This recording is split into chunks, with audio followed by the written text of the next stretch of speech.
সবজি খেতে তো একটা টমেটো আহে নাই, লাউ গাছগুলো বড় হয় নাই যে মাছাই যাবো।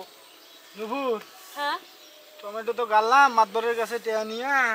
এখন তো মাতবরে তো টাকা দেওয়ার সময় হয়ে গেছে, এখন কি করবো সেই বুঝতাছি না চিন্তাটাই তো। করতেছি গো। দেখো খেতে একটা টমেটো ধরে নাই, লাউ গাছগুলো গাড়ছি ওগুলো মাছাই উঠে নাই এখনো। এদিকে তো মাতবরেরও টাকা দেওয়ার সময় হয়েছে, এখন কি যে করি। কি যে করি সেই চিন্তাই ভাল লাগতেছে না। এদিকে তোমার ভাইটা বিয়ার নায়ক হয়ে গেছে, তারপরও একটা কাজ কাম করে না, জমিদারের মতো খালি ঘুরে ফিরে।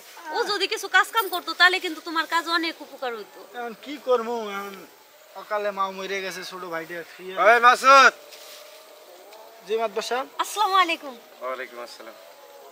তুই এবার টাকা দাস না কেন? আবার টাকা দিমু, এই খেত বুনছি না, এই খেত বুনে তুললে পরে দিয়ে দিবি।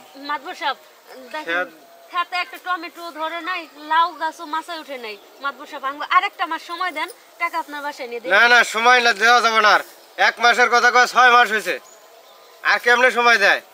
আমি সময়টা মাই দিতে পারবো না, কালকে